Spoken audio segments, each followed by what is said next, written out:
بسم اللہ الرحمن الرحیم۔ صبح کے آثار بن کے بولیں گے، طلوع صبح کے آثار بن کے بولیں گے، حسینی عزم کی للکار بن کے بولیں گے، ہمارے جسم سے بہتے یہ خون کے قطرے، ہمارے جسم سے بہتے یہ خون کے قطرے، ہماری ماؤں کا کردار بن کے بولیں گے، ہماری ماؤں کا کردار بن کے بولیں گے۔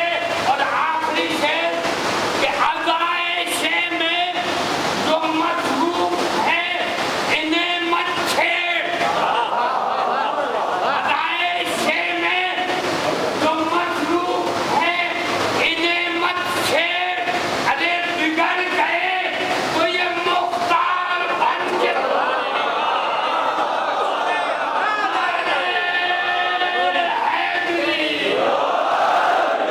فاتحہ۔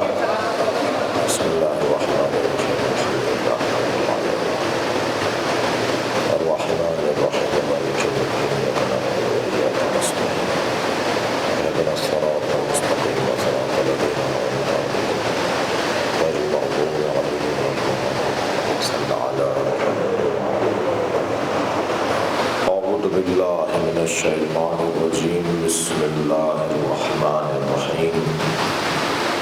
الحمد للہ الذی لا یبلغ مدحته القائلون ولا یحصی نعماہ العادون ولا یعدی حقہ المجتہدون، الذی لیس لصفته حد محدود ولا نعت موجود ولا وقت معدود ولا اجل ممدود، فطر الخلائق بقدرته ونشر الرياح برحمته، الصلاة والسلام على الرسول المسدد المصطفى الأمجد المحمود الأحمد، سيدنا ومولانا ومولى الكونين جد الحسن والحسين معاني والقاسم محمد،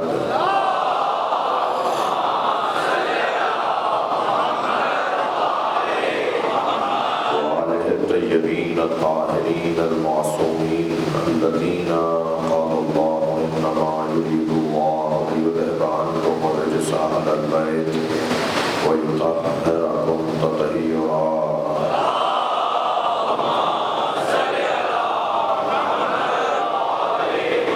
ولعنة الله على أعدائهم أجمعين من يوم عداوتهم إلى قيام يوم الدين، أما بعد، قال الحكيم في قرآن الكريم، بسم الله الرحمن الرحيم، فمن حاجك فيه من بعد ما جاءك من العلم فقل تعالوا ندعو أبناءنا وأبناءكم ونساءنا ونساءكم وأنفسنا وأنفسكم ثم نبتهل فنجعل لعنة الله على الكاذبين۔ صلوات۔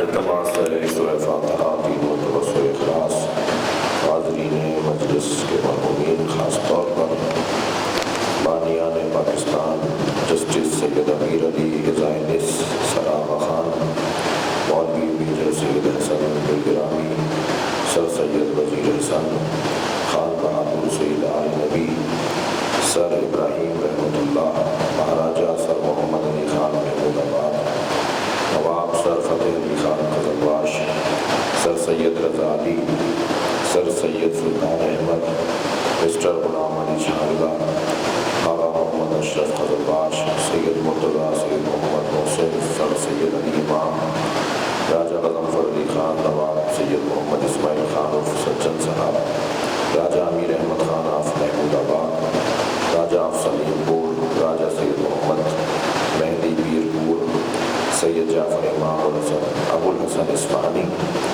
اور بالخصوص Habib family, Gokal family, Haroon family, Mirza family, Qazi family اور بالاخص قائد اعظم محمد علی جناح رحمہ اللہ قرأ الفاتحہ۔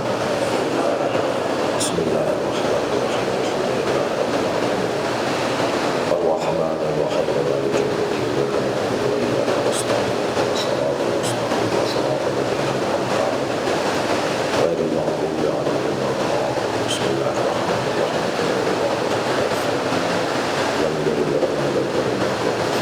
الرحمن الرحیم بسم اللہ الرحمن الرحیم صلی علی محمد وعلی محمد۔ پاکستان کی سالمیت کے لیے بلند صلوات۔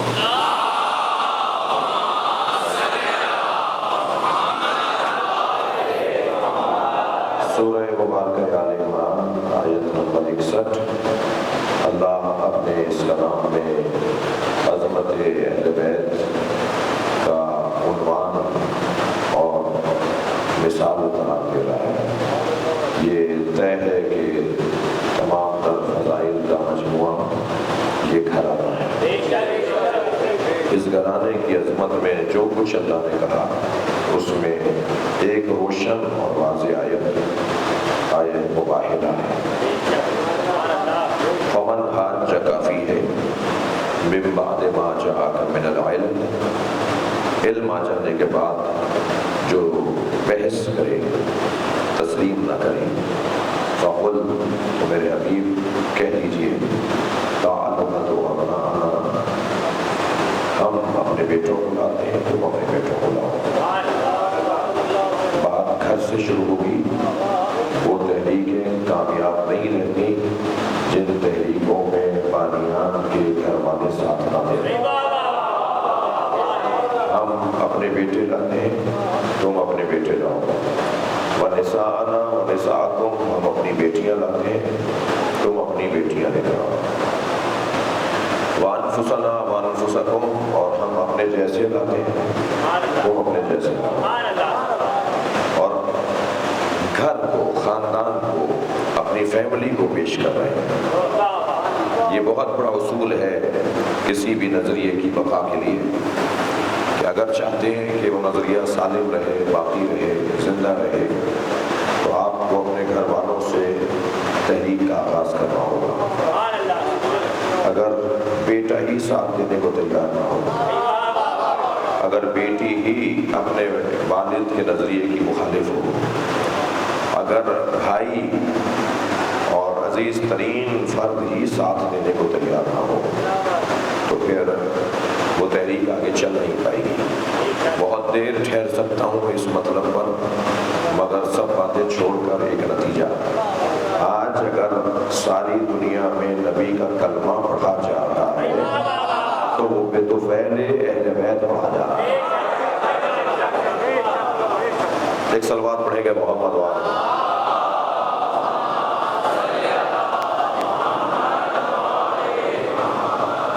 ایک صلوات اور پڑھیں محمد۔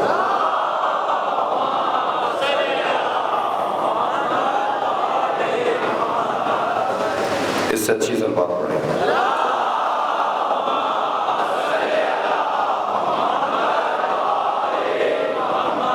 توجہ ہے حضرات کی۔ تو گھر والوں سے تحریک کا آغاز ہو۔ ایک اور صلوات دیا کریں گے۔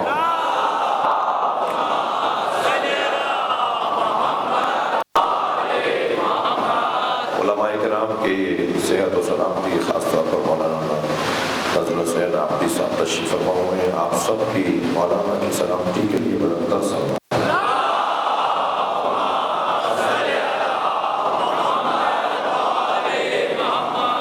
گفتگو یہاں پر ہے کہ نبی مکرم سے اللہ نے کہلوایا کہ پھر اے میرے حبیب ان سے کہہ دو کہ ہم لے آتے ہیں اپنے بیٹوں کو، تم اپنے بیٹوں کو لے آؤ، ہم اپنی بیٹیوں کو، تم اپنی بیٹیوں کو، ہم اپنے جیسوں کو، تم اپنے جیسوں کو، اور پھر میدان مباحثہ میں مباحثہ کریں گے اور ہم قرار دیں گے، فنجعل، ہم قرار دیں گے جھوٹوں پر اللہ کی لعنت۔ اچھا ہے، اس اس آیہ کریمہ میں اس منزل بیان پر ہم قرار دیں گے. پہلے بھی ہم کا ہے کہ ہم لے آتے ہیں اپنے بیٹوں کو، یعنی ہم مل کر، تم اور ہم مل کر، یعنی یہ پیغام ہے. تعالوا ندعو، لے آتے ہیں تم اور ہم، یعنی مشترکہ کام ہے. تم اور ہم اپنے بیٹوں کو لے آتے ہیں، تم اور ہم اپنی بیٹیوں کو لے آتے ہیں. مثلا اس طرح سے بھی آپ ترجمہ کر لیں، تم اور ہم اپنے جیسوں کو لے آتے ہیں اور پھر ہم مباہلہ کریں گے. ثم نبتہل، یہ بھی تم اور ہم مباہلہ کریں گے.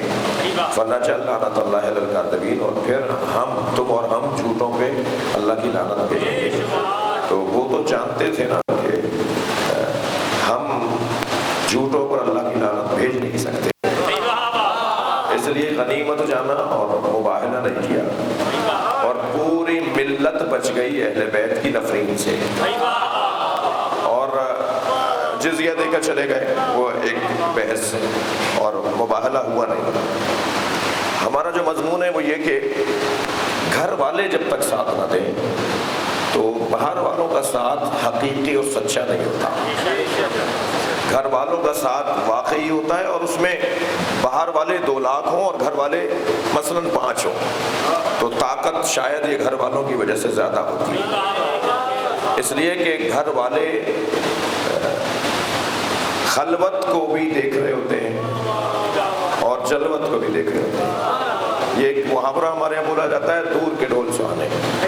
باہر والے دور والے تعریف کریں، یہ حقیقی تعریف نہیں ہے، یہ حقیقی تعریف نہیں ہے. واقعی تعریف وہ ہے جو گھر والے کریں، اور کیونکہ وہ دیکھ رہے ہوتے ہیں نا کہ منافقت تو نہیں ہے. جیسا یہ باہر جا کے بولتے ہیں ایسے ہی گھر میں بھی رہتے ہیں یا نہیں رہتے. نبی مکرم کی تحریک میں، نبی کی نبوت کی تحریک میں، تحریک الہیہ میں، تحریک الوہیت میں، یعنی جو اللہ کا پیغام پہنچایا، اس میں گھر والوں کا اتنا بڑا دخل ہے. توجہ چاہوں گا، اتنا بڑا دخل ہے کہ نبی جب آغاز اور اعلان اسلام کریں گے تو سب سے پہلے گھر والے کلمہ پڑھیں گے.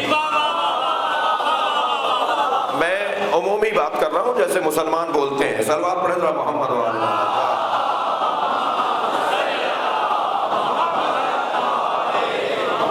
عزیزان گرامی، سب سے مشکل رشتہ زوجہ کا ہے، سب سے دیر سے مانتی ہیں. یہ سارا جہان مان لیتا ہے مگر محترمہ کہتی ہیں، تسلیم نہیں کرتی شوہر کو. لیکن یہ حسن ہے سرکار کی نبوت کا. جب اعلان نبوت کیا ہے تو پہلے خدیجۃ الکبریٰ نے کلمہ پڑھا، مولا علی نے پیچھے نماز پڑھی ہے، اور اس طرح گھر سے آغاز ہوا ہے. اپنے مضمون کو کل مولانا ہم سیرت امام حسن پہ غور کرنے کی کوشش کر رہے ہیں، اور اس بات کے احساس کے ساتھ کہ کم علمی ہے اور کم اہلی ہے، نا اہلی ہے، لیکن جتنا ہو سکا بات آگے بڑھے گی. دیکھیے، فضائل کے باب میں جب میں یہ کہوں کہ ائمہ اہل بیت خود مولا کائنات، انہیں اللہ نے وہاں سے پڑھا کر بھیجا ہے، تو تھوڑا سا بعض لوگوں کے حلق سے یہ بات اترتی نہیں ہے، اور خاص طور پر جو زیادہ کہیں اور اٹھتے بیٹھتے ہیں نا، انہیں یہ بات ذرا کہ نہیں صاحب غلو ہو رہا ہے. اچھا، بزرگوں نے، علامہ مجلسی نے بہار میں، شیخ صدوق نے علیہ رحمہ نے، ان بزرگوں نے غلو کی پوری تعریف لکھ دی ہے. ہمیں اسے میں سمجھتا ہوں کہ امام بارگاہوں میں بھی لگانے کی ضرورت ہے، تاکہ بانیان بھی اپنی حدوں کو پہچانے اور مجمع بھی اپنے آپ کو جانے، اور ذاکروں کو بھی پتا ہو کہ ان کا وہ کون سی وادی ہوتی ہے جہاں قدم رکھیں گے تو پر جل جائیں گے، اس سے آگے انہیں نہیں جانا چاہیے. قرآن مجید میں حضرت اسماعیل کے لیے 2 جگہ، ایک سورہ مبارکہ ذاریات میں اور ایک سورہ مبارکہ نساء میں، 2 جگہ پر حضرت اسماعیل کے لیے 2 علیحدہ صفتوں کا اللہ نے اظہار کیا ہے، یاد کیا ہے حضرت اسماعیل کو. اور حضرت ابراہیم سے متعلق گفتگو ہے، فَبَشِّرُوهُ بِغُلَامٍ عَلِيمٍ، اور انہوں نے پھر ابراہیم علیہ السلام کو کی زمین ابراہیم علیہ السلام کو ایک بیٹے کی بشارت دی کہ جو علیم ہے، عالم نہیں، شاہد شہید، عالم علیم، توجہ ہے، دونوں کے اندر ایک موٹا سا فرق ہے جی۔ قاتل قتیل، یہ جو عالم اور علیم کا فرق ہے نا، عالم جب کسی کو آپ کہیں گے تو اس کی زندگی میں کوئی ایک وقت، مثلا ایک دفعہ کبھی علم کا اظہار ہو تو وہ عالم ہے، ضروری نہیں ہے کہ وہ ہمیشہ سے جب سے پیدا ہوا جب سے عالم ہے، اور ضروری بھی نہیں ہے کہ جب تک زندہ رہے گا عالم رہے گا۔ یہ کون ہے کہ جن کے آنے سے پہلے اللہ انہیں عالم کہہ رہا ہے، اور صرف لفظ عالم نہیں ہے، علیم ہے، یعنی ان کی زندگی میں صفت مشبہ، ان کی زندگی میں علم سے خالی لمحہ نہیں ہوگا۔ اچھا، جب یہ بات ہم کر رہے ہیں تو بات بہت روشن ہے کہ اللہ عالم ہے، اللہ بھی علیم، اللہ نے اپنے کو بھی علیم کہا ہے۔ خبردار، لفظ مشترک ہوتا ہے مگر محل بدلنے سے معنی بدلتے رہتے ہیں جی۔ شاہد شہید، اللہ بھی شہید جی، اللہ نے نبی کو بھی قرآن میں شہید کہا ہے، شاہد بھی کہا ہے۔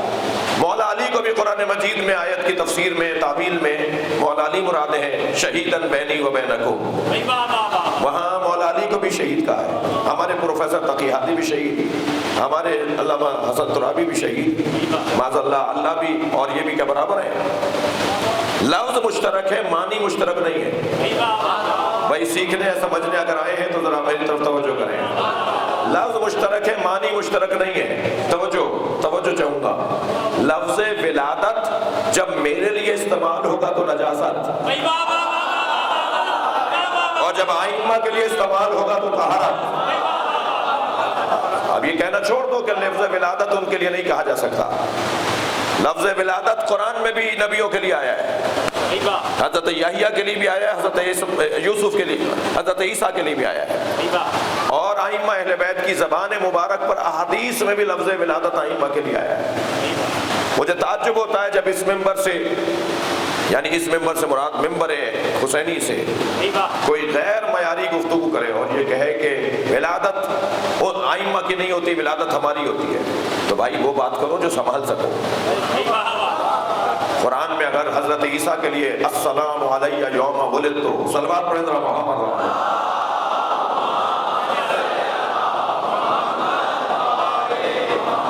میرے روز ولادت پر سلام، تو ایک معصوم کے لیے، ایک نبی کے لیے، ایک حجت خدا کے لیے لفظ ولادت آیا ہے۔ اور احادیث میں مولود کعبہ بولتے ہیں، نہیں بولتے آپ؟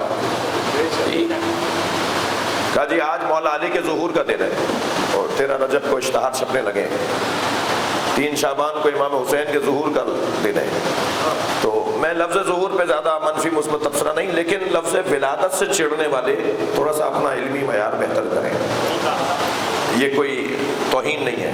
محل بدلے گا، معنی بدل جائیں گے۔ اب اللہ بھی علیم اور اسماعیل بھی علیم، تو دونوں کے علیم ہونے میں کیا فرق ہے؟ ایک علم دینے والا علیم ہے اور ایک علم لینے والا علیم ہے، ایک کو دیا جا رہا ہے اور ایک دے رہا ہے، لفظ مشترک ہے، مگر کم سے کم اتنا روشن ہوا کہ کوئی ایسا ہو سکتا ہے اللہ کے علاوہ جو دنیا میں آنے سے پہلے پڑھا ہوا ہو، ابھی آئے نہیں ہے کہ اللہ کہہ رہا ہے کہ وَبَشِّرْهُ بِغُلَامٍ عَلِيمٍ، ایک غلام علیم کی انہیں بشارت دی گئی ہے، بشارت دے رہے ہیں علیم۔ ایک اور لفظ استعمال ہوا ہے حضرت اسماعیل کے لیے، وہ ہے حلیم جی، وَبَشِّرْنَاهُ فَبَشِّرْنَاهُ بِغُلَامٍ حلیم، حلیم علم والا علیم۔ اور ہم نے بشارت دی ہے ابراہیم کو ایک بیٹے کی، ایک فرزند کی جو حلیم ہے، علیم اور حلیم۔ حضرت اسماعیل نے ان دونوں صفتوں کا اظہار کیا کہ جب آ کر کہا حضرت ابراہیم نے کہ انی ارا فی المنام، میں خواب میں یہ دیکھ کر آیا ہوں کہ اذبح ہوگا، تو میں ذبح کر رہا ہوں۔ ماذا ترا، تو کیسا دیکھتے ہو اس بات کو؟ تو اب حضرت اسماعیل کے علیم ہونے کا ثبوت مل رہا ہے، یعنی ایسا اظہار کر رہے ہیں، یعنی اس بات کا اظہار کر رہے ہیں کہ وہ جانتے ہیں، یہ جانتے ہیں جو آپ کو دکھایا گیا ہے مجھے پہلے سے پتا ہے۔ تو فوراً کہا کہ ففعل ما تؤمر، آپ وہی کریں جو آپ کو حکم دیا گیا ہے، یہ جو وہی کریں جو آپ کو حکم دیا گیا، اتنے اطمینان سے، اتنے آرام سے۔ کوئی بات تو کرتے، کوئی بابا خواب ہے، ہو سکتا ہے خواب سچا ہو، مگر جانتے ہیں ایک جانب وہ پہلو کہ معصوم کا خواب حالت بیداری اور حالت نیند میں انہیں حکم الہی ملتا ہے، تو ایک جانب وہ اپنی جگہ بحث، لیکن یہاں حضرت اسماعیل کا اتنے اطمینان سے بولنا یہ اس بات کی طرف اشارہ ہے کہ انہیں پہلے سے پتا تھا، یہ ان کے علیم ہونے کی طرف رہنمائی ہے۔ اور حلیم ہونے کی نشانی کیا ہے؟ حلیم ہونے کی نشانی یہ ہے کہ فوراً فرمایا ستجدونی انشاءاللہ مع الصابرین۔ حلیم اسے کہتے ہیں جو صبر کرتا ہو، آستینے لوٹنے والا حلیم نہیں ہوتا، گھوسا مکہ تیار رکھنے والا حلیم نہیں ہوتا، شجاعت کسی کو تماچا مارنے کا نام نہیں ہے، شجاعت اپنی توانائیوں کو عقل کے مطابق استعمال کرنے کو کہا۔ اور شہید استاد سبت جعفر نے تو 2 مصروں میں شجاعت کی تعریف کر ڈالی، وہ کہتے ہیں کہ کبھی خیبر ہے ہاتھوں پر، کبھی رسی گلے میں ہے۔ بھائی ان کے مغفرت کے لیے صلوات پڑھیں گے۔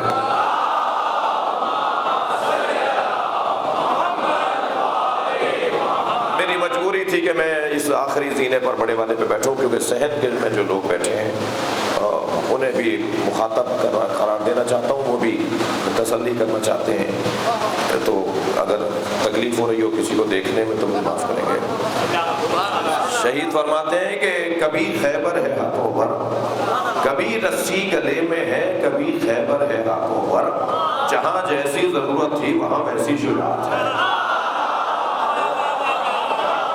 صلوات پڑھیں محمد و آل محمد۔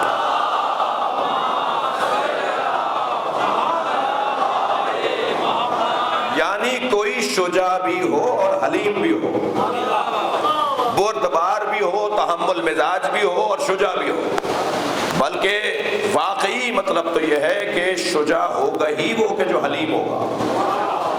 اگر حلم کے بغیر شجاعت ہوگی تو یہ دوسرے کا گلا کاٹنے کے بجائے اپنا کاٹ لے گا۔ اگر حلم اور بردباری کے بغیر شجاعت ہوگی، شجاعت ہو حلم کے ساتھ، بردباری کے ساتھ۔ میرے مولا علی سے کسی نے پوچھا، مولا جب میدان میں آپ اترتے ہیں تو لمبے چوڑے لوگوں کو مارتے ہیں، گھوڑوں پہ سوار لوگوں پر حملہ کرتے ہیں، جن کے ہاں اسلحہ زیادہ لگا ہوا ہے اسے پہلے مارتے ہیں، جو آگے والی صف میں کھڑے ہوتے ہیں انہیں آپ پہلے مارتے ہیں، میدان جہاد میں آپ کا مطمع نظر دشمن کون ہوتا ہے؟ تو مولا مسکرائے فرمایا سرداروں کو مارتا ہوں۔ صلوات پڑھیں محمد و آل محمد۔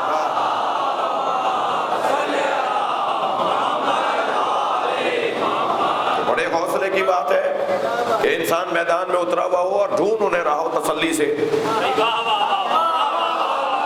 کہ جو قبیلوں کو لے کر آئے، یہ بیچارے مزدوروں کو مارنے کا کیا فائدہ، انہیں مارو جو انہیں لے کر آئے۔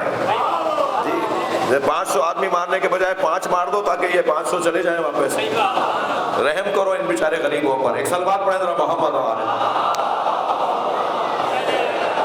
ہیلپ عزیزان گرامی، ہیلپ۔ آج 14 اگست میں نے شیعہ بانیان پاکستان جو شیعہ شخصیات تھی ان کے نام پڑھ کر آپ کو سنائے۔ میرے سنی بھائی ناراض نہ ہو، جتنے بھی پاکستان بنانے میں اہل سنت نے کردار ادا کیا ہے ان کے مغفرت کے لیے صلوات پڑھیں۔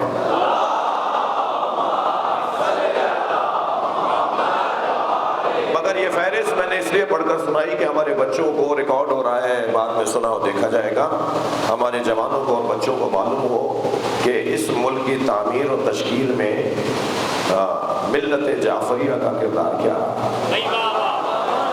مسلم لیگ 1905 میں بنی تھی اور حقوق مسلمانوں کے حقوق کی جدوجہد 1800 کچھ میں شروع ہوئی ہندوستان کے اندر، اور سب سے پہلے جو مسلمانوں کے حقوق کی جدوجہد کے لیے ایک کوشش کی اور ایک جماعت کی صورت میں کوشش کی، اس کے سربراہ سر آغا خان تھے، جو موجودہ آغا خان ان کے دادا. اور پاکستان بننے کے یعنی مسلم لیگ بننے کے بعد بھی جو اسماعیلی شیعہ، بوہری شیعہ اور اثنا عشری شیعہ، یہ جو میں نے ابھی نام لیے ہیں، یہ تینوں شیعوں کے نام لیے، تو ان کا کردار بہت روشن ہے. میں آپ کو یہیں روکنا چاہوں گا. پاکستان بناتے ہوئے جو نظریہ تھا وہ قائد اعظم کا نظریہ دہرانا چاہ رہا ہوں، یا بانیان پاکستان کا نظریہ دہرانا، اور اپنے مضمون پہ بھی رہوں گا. اور وہ یہ نظریہ تھا کہ جب تک فکری اصلاح نہیں ہوگی، سماج کی اصلاح ممکن نہیں ہے. معاشرے کی اصلاح اس وقت ممکن ہے کہ جب فکری اصلاح کر لی جائے، سوچ تبدیل کریں. سوچ بدلیں گے تو معاشرے کے اندر بہتری آنا شروع ہو جائے گی. جی، شارب الخمر معلن بالفسق، قاتل نفس محترمہ تو یزید تھا. ساری برائیاں تو یزید میں تھیں، مگر حسین اصلاح کرنے امت کی جا رہے ہیں. جو برا ہے اس کی اصلاح نہیں کر رہے. سمجھنے کے لیے سوال اٹھا رہا ہوں. امام حسین نے برائیاں کی، بیان کی کہ یزید میں یہ برائی، یہ برائی، یہ برائی، مگر فرمایا انما خرجت لطلب الاصلاح فی امت جدی، میں اپنے نانا کی امت کی اصلاح کرنے جا رہا ہوں. امت کی کوئی ایک برائی نہیں بتائی، اور اصلاح امت کی کرنے جا رہے ہیں. شاید روشن بات ہے کہ امت کی اصلاح کرو. اگر تم نے یزید کی اصلاح کی تو یہ یزید ابن فلاں چلا جائے گا، اور پھر یزید ابن فلاں کوئی اور آ جائے گا، تو یزیدوں کا سلسلہ تو جاری رہے گا. تو یزیدوں کی اصلاح کرنے کا فائدہ نہیں ہے، ان کی اصلاح کرو جو یزید بٹھاتے ہیں. صلوات پڑھیں ذرا محمد و آل محمد.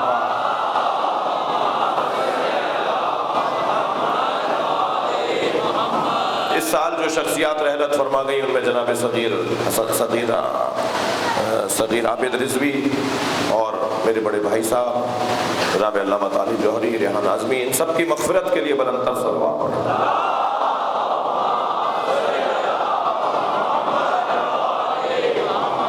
تو فکری اصلاح اور اس کے بعد پھر سماج کی اصلاح ممکن ہے. وقت تنگ ہوتا جا رہا ہے اور مجھے کچھ پیغامات بھی آپ کی خدمت میں عرض کر رہے ہیں. دیکھیے، قائد اعظم نے اور ان کے ساتھیوں نے، توجہ، قائد اعظم نے اور ان کے ساتھیوں نے دو عنوانوں پر کام کیا. ایک عنوان مسلمانوں کے حقوق کا شعور. آپ کو مجھے پتہ ہی نہیں چلے گا کہ میرا فلاں حق ضائع کیا جا رہا ہے، لوٹا جا رہا ہے، چھینا جا رہا ہے، مجھے اپنا حق کا ہی نہیں پتا کہ یہ میرا حق ہے. یعنی بے حیثیت قوم، بے حیثیت شہری، مجھے اگر اپنے حق کا ہی نہ پتا ہو تو میں اس کے لیے آواز کہاں اٹھاؤں گا؟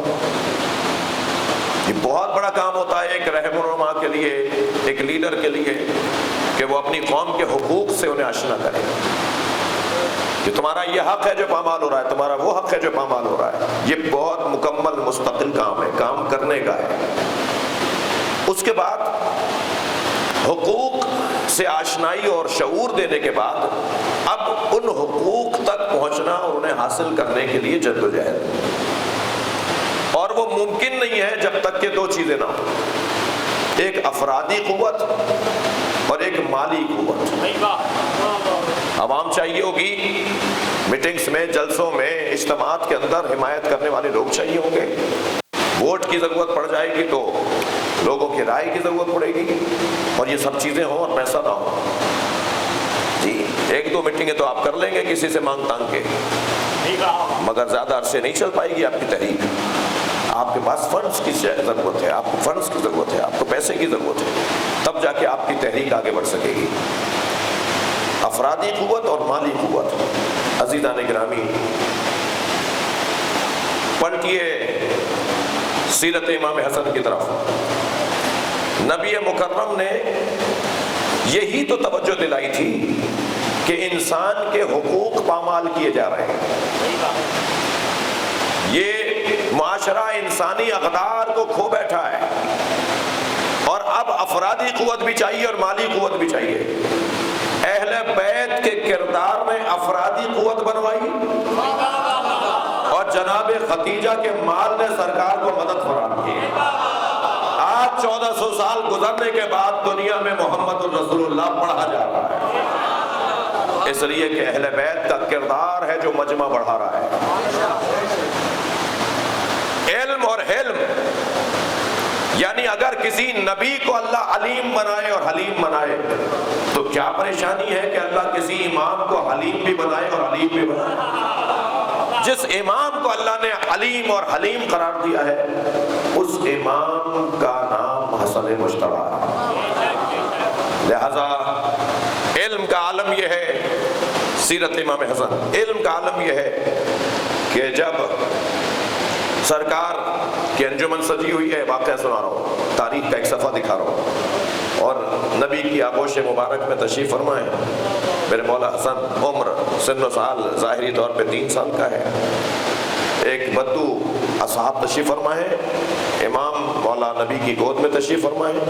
ایک بدو گوہ پکڑ کر لایا، اس کی دم پکڑی ہوئی تھی، مردہ کو شکار کر کے لایا تھا، یہ گو کھاتے تھے۔ یہ لمبی چھپکلی بچوں کو بتا رہا ہوں، یہ پکڑ کر لایا اور دور سے آواز دے کر کہنے لگا، اے عبداللہ کے بیٹے، تمہاری نبوت پہ دلیل کیا ہے؟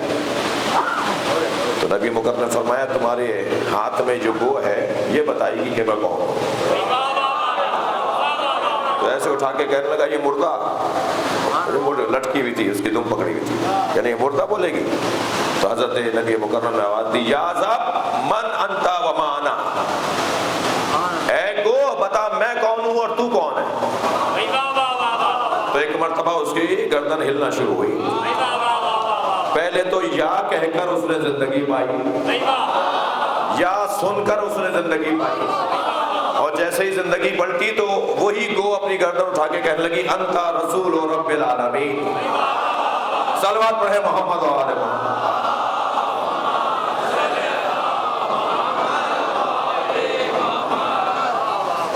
تو بات تو یہی مکمل ہو گئی، لیکن نبی کی نبوت پر ایک اور دلیل، سرکار نے فرمایا، یہ بچہ جو میری گود میں بیٹھا ہے یہ تجھے بتائے گا کہ میں کون ہوں۔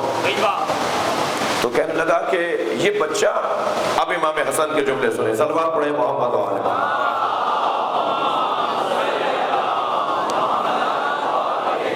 جیسے ہی اس نے کہا نا یہ بچہ بولے گا، اچھا خبردار، میں اپنے محترم مجمع کو بھی ایک جملہ کہہ رہا ہوں، جس نے بھی انہیں اپنے جیسا سمجھا، یا وہ جاہل کہلایا یا وہ نامراد رہا، اپنا معرفت کا معیار اونچا کرنا ہوگا، ادب اور احترام کو بہتر کرنا ہوگا۔ جب جیسے اس نے کہا نا یہ بچہ مجھ سے بات کرے گا، تو اب امام حسن کا جملہ سنیں، امام فرماتے ہیں، ما غبیا سألتا بل فقیہا، بعض نسخہ بدل کے اندر ہے ما صبیا سألتا بل فقیہا، تو ایک بچے سے بات نہیں کر رہا بلکہ ایک فقیہ سے بات کرے گا۔ اللہ اکبر، جو 3 سال کے فقیہ ہوں ان کی جوانی کا علم کیا ہوگا؟ جی فرمایا تو کسی بچے سے بات نہیں کر رہا بلکہ ایک فقیہ سے سوال کر رہا ہے، سوال کر۔ اب یہاں جو اس کا انداز تھا، جو آ کر اس نے بے ادبی پھیلائی تھی، اس کا اظہار کر رہے امام حسن، فرماتے ہیں اذن انت جہول، یہ بات طے ہے کہ تو جہول ہے، جاہل نہیں، جہول، زال نہیں، ذلول، جو ذاتاً جاہل ہو اسے جہول کہا جاتا ہے۔ میری محبت کا ایک جملہ لے لیجئے، جو اہل بیت اور نبی کی توہین کرے وہ ذاتاً جاہل ہے۔ صلوات پڑھے محمد و آل محمد۔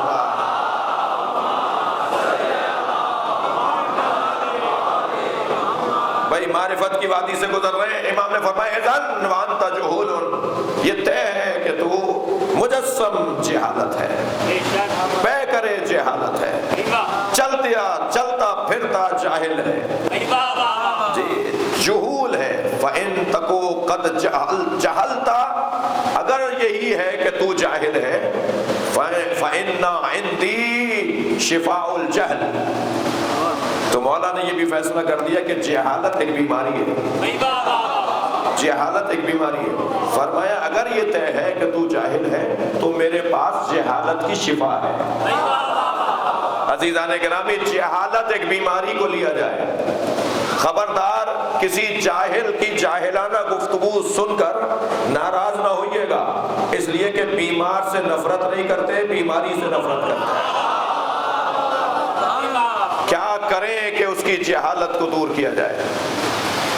اسے تو یہ کیا ہنر ہوا کہ صاحب پڑھے لکھے لوگ، سمجھدار لوگ، ذہین لوگوں سے دوستی ہو، اور جو مثال کے طور پر کن ذہن ہیں یا جاہل ہیں انہیں دور رکھا جائے، یہ ہنر نہیں ہے۔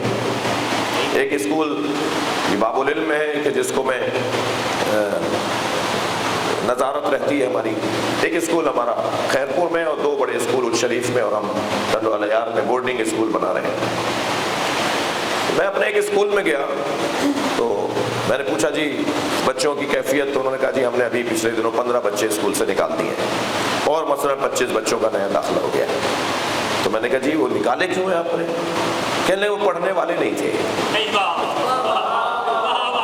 میں نے کہا پھر آپ کے رہنے کا کیا فائدہ؟ پڑھنے والے بچوں کو رکھنا ہے اور نہ پڑھنے والے بچوں کو نکالنا ہے، تو آپ کا ہنر کیا ہے؟ ٹیچرز کا ہنر تو یہ ہے کہ ان بچوں کو نہ نکالیں جو پڑھنے والے نہیں ہیں، تب تو محنت نظر آئے گی۔ یہ تو پہلے سے ہی پڑھنے والا ہے، تو آپ کیا کر رہے ہیں؟ سلوات پڑھے ذرا محمد و آل محمد۔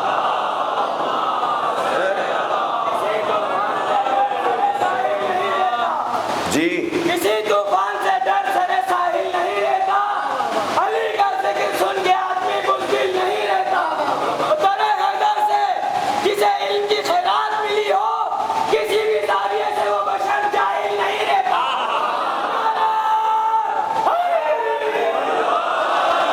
الحمدللہ ہماری یہ مجلس ہے، ہمیں جاہل نہیں رہنے دیتے۔ شرط یہ ہے کہ اگر اسکول میں تعلیم اچھی نہ ہو تو اسکول بند نہیں کرتے، ٹیچر بدلتے ہیں۔ ٹیچر بہتر سے بہتر ہونا چاہیے۔ میرے لیے بھی دعا فرمائیں، سلوات پڑھیں ذرا محمد والا۔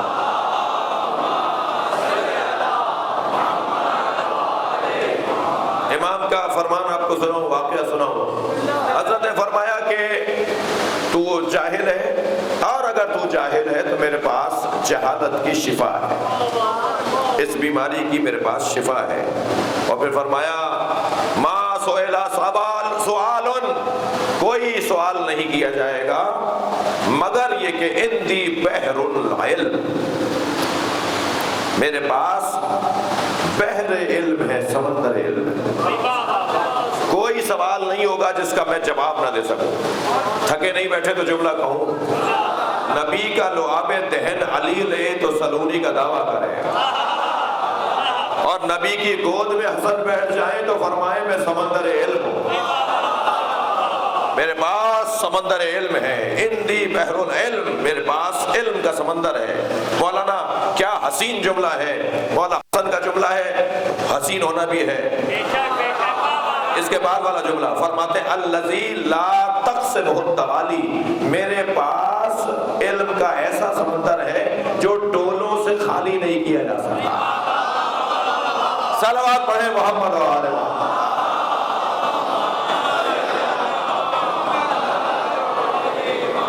سمندر کو خالی کیا جا سکتا ہے ڈول سے؟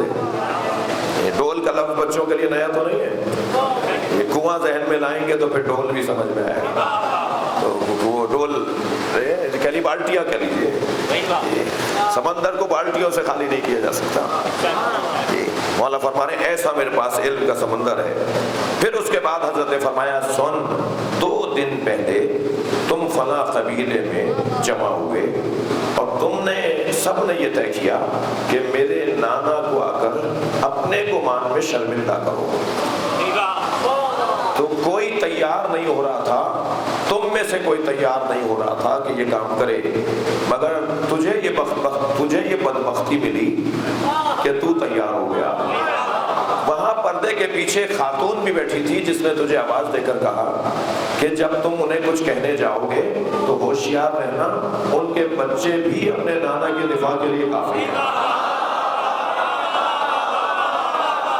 اگر تو نے اس کی بات بھی نہیں مانی اور بالآخر وہاں سے تو چلا، اور جب وہاں سے چل کے تو فلاں جگہ پر پہنچا تو تجھے 3 لوگ ملے، انہوں نے تجھ سے پوچھا کہ آخر کہاں کا ارادہ ہے، تو تو نے بتایا کہ مسلمانوں کے نبی کو شرمندہ کرنے جا رہا ہوں، انہوں نے اعلان نبوت کیا ہے، تو انہوں نے بھی تجھے روکا، مگر تو پھر بھی نہیں رکا۔ پھر تو ایک وادی سے گزرا جہاں تیرے کپڑے جھاڑیوں میں الجھے، تو سن نہیں رہا تھا، مگر وہ جھاڑیاں تجھ سے کہہ رہی تھی۔ عظمت امام حسن پہ صلوات پڑھیں گے۔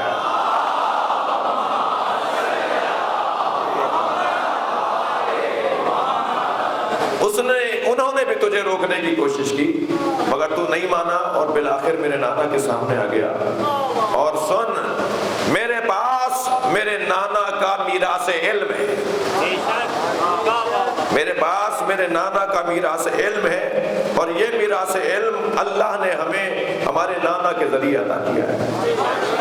علم امام حسن مجتبیٰ، حلم اور بردباری شجاعت کی حد اور حسن کو کہا جاتا ہے، جو امام حسن کے یہاں خاصہ تھا۔ امام حسن کا میں ایک حدیث پڑھ رہا تھا، نبی مکرم فرماتے ہیں کہ اگر انکانا حلم و شخصا، اگر حلم ایک وجود بن کر آ جائے، حلم اگر شخص بن کر آ جائے، لکان الحسن، تو وہ حسن ہوگا۔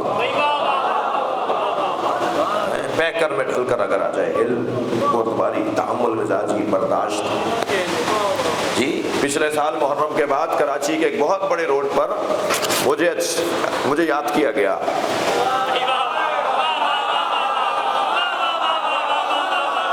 تو میں نے الحمدللہ انہیں شکریہ کا خط لکھا اور ایک قالین بھی ہدیے میں بھیجا، اور اس لیے کہ مجھے امام حسن کی سیرت پہ عمل کرنے کا موقع ملا ہے۔ تم گالیاں دو، ہم تمہیں ہدیے بھیجیں۔ صلوات پڑھیں محمد و آل محمد۔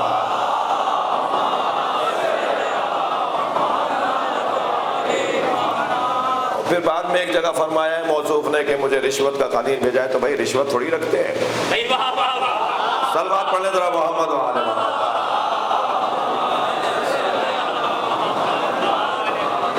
الحمدللہ جب گالیاں دے رہے تھے، بعد میں بھی دیں، پنڈی میں بھی کچھ لوگوں نے یاد کیا ہمیں، تو جب وہ گالیاں دے رہے تھے تو میں اللہ کا شکر ادا کر رہا تھا، اور اب بھی کر رہا ہوں کہ اللہ کا کرم ہے، مولا کا کرم ہے کہ مولا ان کی گالیوں کی وجہ سے یہ تو اشارہ ملا کہ میں علی کے مریدوں میں ہوں۔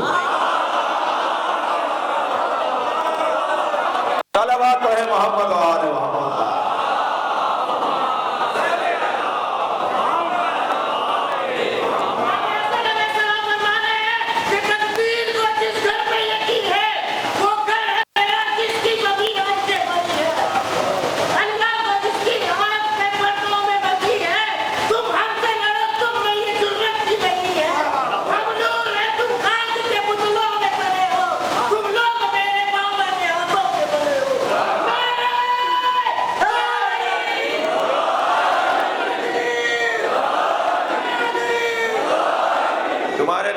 آخری مصرے بڑے اچھے تھے، پہلے 3 مصروں کا تو تمہیں بھی نہیں پتا کہ تم نے کیا کہا ہے۔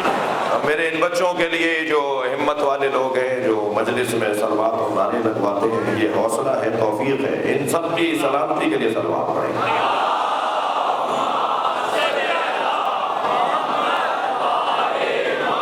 مجلس اپنی نوعیت کی ہوتی ہے، یہ شرح اولیٰ کی مجلس ہے، اور یہاں میرے محترم سننے والوں میں وہ لوگ بھی ہوتے ہیں جو صرف 10 دن کے شیعہ ہیں، اور پھر ان میں وہ بھی ہوتے ہیں جو آہستہ آہستہ 5 اور 6 دن محرم کے بعد آنا شروع ہوتے ہیں، تو ہمیں سب کا خیال رکھنا ہے۔ ایک صلوات پڑھیں ذرا محمد و آل محمد۔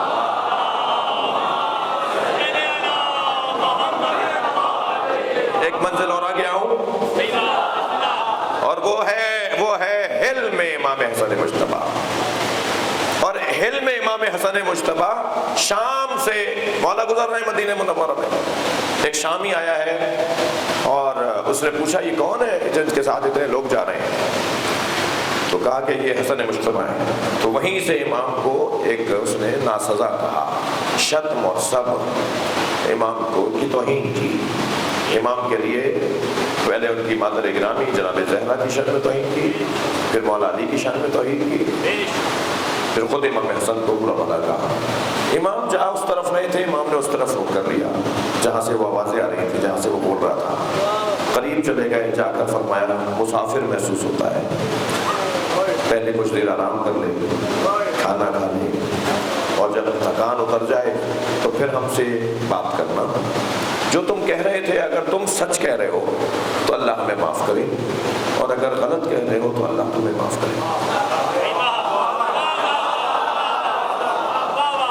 اللہ اکبر۔ کھانا کھلایا، اپنے گھر ٹھہرایا، دوسرے دن جانے لگا تو امام نے اپنے غلام کو بلا کے کہا یہ مسافر ہے، اس کو سواری بھی دو، اس کو گھوڑا دو، یہ ایسے نہ جائے۔ کیسے جائے گا یہ؟ اس کو سواری دو۔ تو جب اس کو سواری دی جانے لگی نا تو امام کے ہاتھوں کا بوسہ دیا، اور جو جملے اس نے کہے ہیں، اس لیے کہ فضیلت تو ہے ہی وہ جو دشمن کی زبان سے ادا ہو۔ وہ جملہ سنیں، امام کے ہاتھوں کا بوسہ دے کر کہتا ہے اشہد انکا خلیفۃ اللہ فی ارضہ، میں گواہی دیتا ہوں کہ آپ اللہ کے خلیفہ ہیں اس کی زمین پر۔ مجھے بتائیے ایک اخلاق بھرا جملہ انسان کی اس بیماری کو دور کر سکتا ہے؟ فرمایا، کہنے لگا میں گواہی دیتا ہوں کہ آپ اللہ کی زمین پر اللہ کے خلیفہ ہیں۔ انتا و ابوکا ابغض الخلق اللہ الیہ والآن انت و ابوکا احب خلق اللہ الیہ، آپ اور آپ کے بابا پہلے میرے نزدیک سب سے برے انسان تھے، اور آپ کے اخلاق نے یہ ثابت کر دیا کہ آپ اور آپ کے بابا سب سے اچھے انسان ہیں۔ مجھے ٹھہرنے دیجئے یہاں 2 منٹ کے لیے۔ انسان پتھر نہیں ہے، انسان کا سینہ اور اس کے اندر دھڑکنے والا دل گوشت کا ہے۔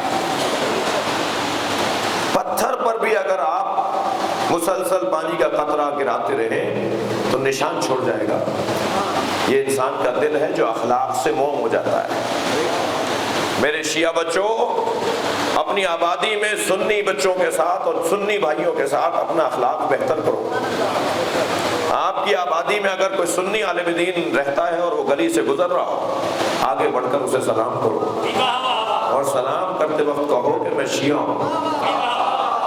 اور میرے عالم نے مجھے ممبر سے سمجھایا ہے کہ عالم کا احترام ہونا چاہیے۔ عالم عالم ہے، چاہے کسی بھی مسلک کا ہو۔ مجھے تو دیوبندی عالم جب پریشان ہوتے ہیں تو پریشانی ہوتی ہے، جب بریلوی علماء کسی تکلیف میں آتے ہیں تو مجھے پریشانی ہوتی ہے۔ میں اپنا عقیدہ نظریہ بتا رہا ہوں، آپ اختلاف کر سکتے ہیں، دلیل اچھی لگے تو لے لیجیے گا۔ مجھے اہل سنت علماء کی پریشانیوں میں پریشانی ہوتی ہے۔ اگر معاشرے سے اہل سنت کے علماء کسی کی سوچ کے مطابق اس کو پسند نہیں اور وہ نہ ہو تو بھائی پھر بات کس سے ہوگی؟ بات تو ہونی عالم سے ہے۔ اگر معاشرے سے عالم ہی ختم ہو جائیں گے تو گفتگو کس سے ہوگی؟ قرآن نے جاہل سے بات کرنے کو تو منع کیا ہے۔ جو بات بات میں الجھ رہا ہو، جو بات بات میں آستینے لوٹ رہا ہو، لہذا عالم معاشرے کے لیے بہت ضروری ہے۔ اللہ ہمارے معاشرے کے علماء میں، ہمارے ملت اور امت کے علماء میں بہتری اور اضافہ فرمائے۔ اخلاق امام حسن مجتبیٰ سب سے بڑا عنوان فضیلت امام مجتبیٰ ہے۔ آج 14 اگست گزر گئی، افغانستان کے حالات اچھے نہیں ہیں،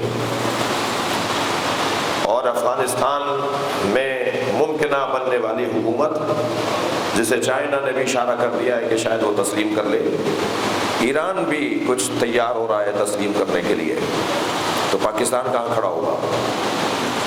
لہٰذا یہ جو سی پیک کے نئے بلاک والے لوگ ہیں، یہ نئی ظاہری طور پہ بننے والی ایک حکومت جو خطرناک حکومت تصور کی جاتی ہے، اس کا ماحول بنتا جا رہا ہے۔ ٹھیک ہے، ملک میں حالات خراب ہونے کی طرف بھی بہت واضح اشارے ہیں۔ ایام ازاں ہیں، 5 محرم ہے، ہمارا کندھا کسی بندوق کے لیے استعمال نہیں ہوگا۔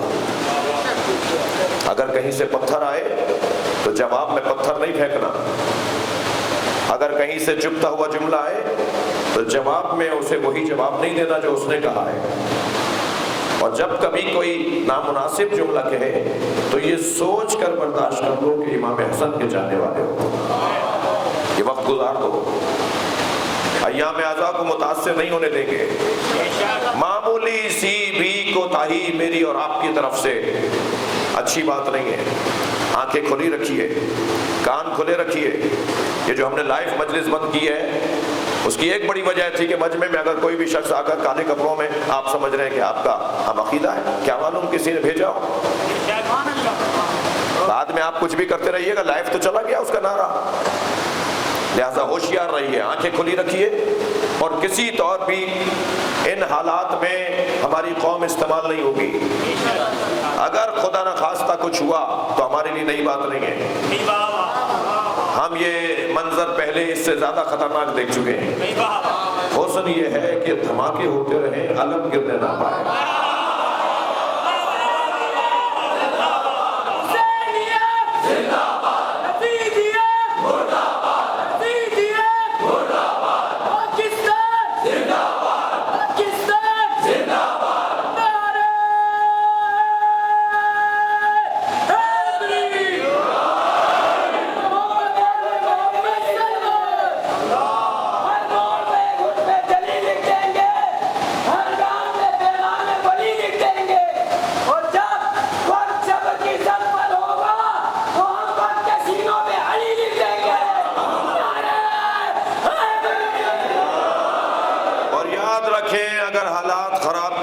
کوئی منظر بنایا گیا تو وہ پاکستان کے مفاد کے خلاف، اور ہم پاکستان کے مفاد کے خلاف نہ تھے، نہ ہیں، نہ ہوں گے۔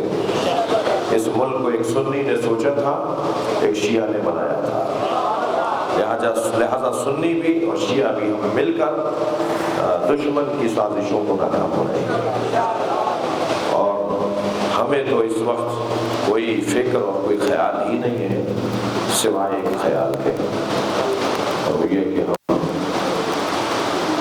ان دنوں میں کربلا رہنا چاہتے ہیں۔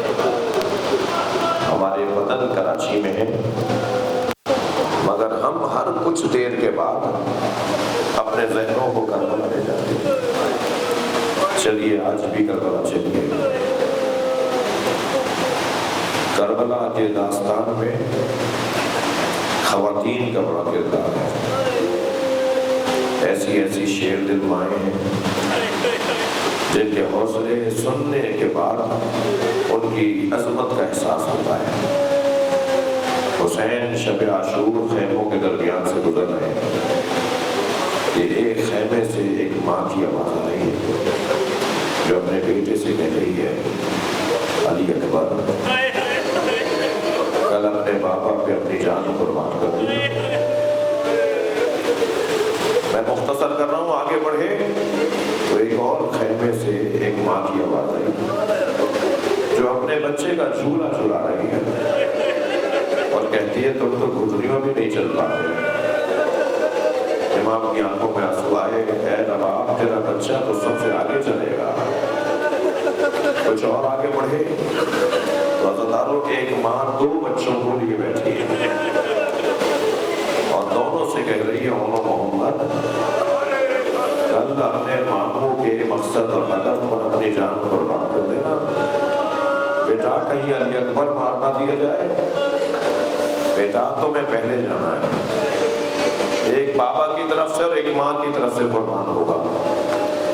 جب روزے عاشور نمودار ہوا، رونے والوں شہادتیں اصحاب نے دی، پھر گھر والوں کی اور شہزادوں کی شہادتیں شروع ہوئی، تو بار بار آ کر محمد ماموں کے سامنے کھڑے جاتے ہیں، ماموں ہمیں جانے کی اجازت ہے، اور حسین یہ کہہ کے لوٹا دیتے ہیں تم زینب کی امید ہو،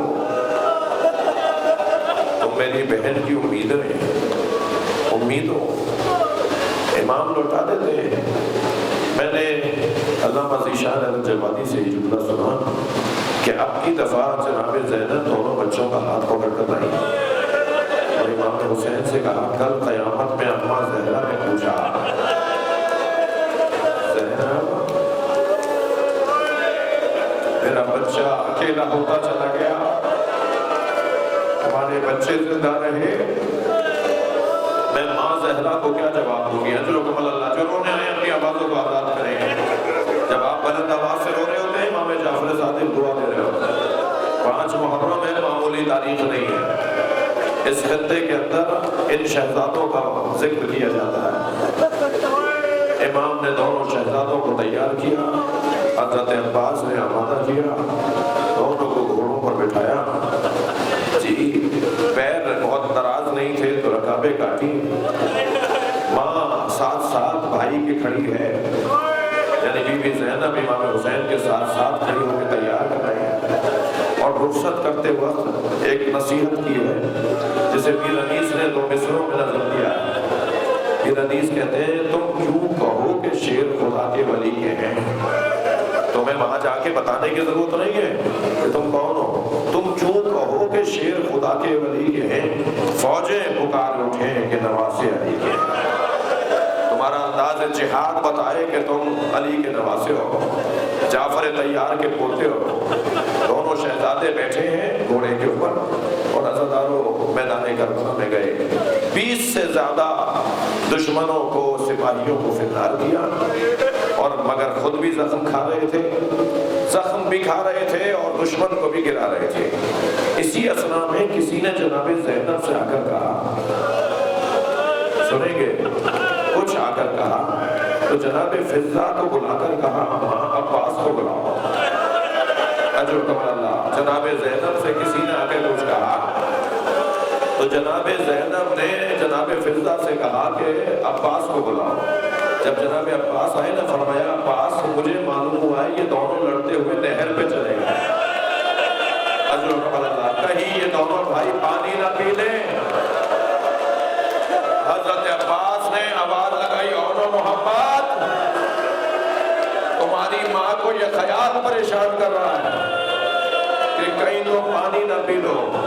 تو دونوں شہزادوں نے اپنی اپنی جگہ سے آواز دی، مامو ہمیں یاد ہے علی اصغر پیاسا ہے، مامو ہم پیاسے مریں گے۔ اجرکم اللہ، اجرکم اللہ، خدا کسی غم نہ لائے سوائے غم اہل بیت میں رونے رلانے والوں میں قرار دے۔ دونوں شہزادوں زخموں سے چور ہونے کے بعد آواز دیتے ہیں، دونوں شہزادوں نے آواز دی، مامو حسین ہمارا سلام۔ مولا عباس چلے، حضرت امام حسین چلے، ایک کا بدن وہاں سے اٹھایا، ایک کا بدن کہیں اور سے اٹھایا، دونوں شہزادوں کے بدن اٹھا کے لا رہے تھے تو سنیں گے محمد شہید ہو چکے تھے، اون میں دم تھا، تو حضرت اون نے امام حسین کی گود کی گرمی پائی تو پہلا سوال یہ کیا، ہم نے وفاداری کا حق ادا کر دیا، مامو آپ ہم سے راضی ہیں؟ حسین نے بچے کی پیشانی کا بوسہ دیا اور گجے شہیدہ کی طرف بڑھے۔ عزاداروں، جب بھی امام حسین کوئی لاشا لاتے تھے اس شہید کی وارث بی بی پڑھ کر استقبال کرتی تھی، مگر عجیب منظر ہے کہ جناب زینب نظر نہیں آ رہی، تو تعجب سے پوچھا بہن زینب کہاں ہیں، میں ان کے بچے لایا ہوں، تو معلوم ہوا حالت سجدہ میں، اور زینب کبریٰ اللہ کا شکر ادا کر رہی ہے، یا اللہ تو نے آبرو رکھ لی، لا کر لٹایا، فرمایا زینب کو بلاؤ، اون میں دم ہے، بار بار ماں کا پوچھتا ہے۔ جناب زینب آئی تو ابھی دیکھا کہ حضرت محمد شہید ہو چکے ہیں، اون میں بھی سانس باقی ہے، تو بچے کو اپنی گود میں لیا، جب ماں کی گودی کی گرمی پائی تو حضرت اون نے آنکھیں کھول دی، دونوں ہاتھ ماں کی گلے میں ڈالے اور کہا ماں آپ ہم سے راضی ہو، اب ہمیں دودھ بخشو گی، ابا جب مدینے واپس جائیے گا بابا کو سلام کہیے گا۔ عزاداروں، اس سینے میں ماں کا کلیجہ تھا، مگر جناب زینب نے کبھی اونو محمد پہ گریہ نہیں کیا، کٹے ہوئے سر نیزے کی انیوں پر دیکھتی تھی، منہ موڑ لیتی تھی، اس لیے کہ اگر اونو محمد کو دیکھیں گی تو آنکھوں میں آنسو آ جائیں گے، اور رباب اگر زینب کو روتا دیکھیں گی تو رباب کو اور رونا آئے گا، ام لیلہ کو اور گریہ بڑھے گا، ان بیویوں کو کون سہارا دے؟ زینب نے کبھی گریہ نہیں کیا بچوں پر، مگر مجلس میں مائیں بیٹھی ہیں، مجلس میں اولاد والی بیویاں بیٹھی ہیں، میں ایک جملہ کہوں، جناب زینب کے سینے میں ماں کا کلیجہ تھا، کب تک برداشت کرتی؟ جب مدینے پہنچی اور اپنے گھر گئی تو بستروں کو بچھا دیکھا تو بلند بلند آواز سے رونا شروع ہوئی۔ عبداللہ قریب آ کر بیٹھ گئے، اے بی بی کس کے گھر آئی ہو؟ فرمایا عبداللہ حق ہے کہ تم ہمیں نہ پہچانو، میں کربلا میں اپنا گھر لٹا کر آ گئی، عبداللہ بس اتنا جان لو کون نے تمہیں سلام بھیجا؟ دونوں بچوں نے وفاداری کا حق ادا کیا۔ اللہ لعنت اللہ اللہ یا حسین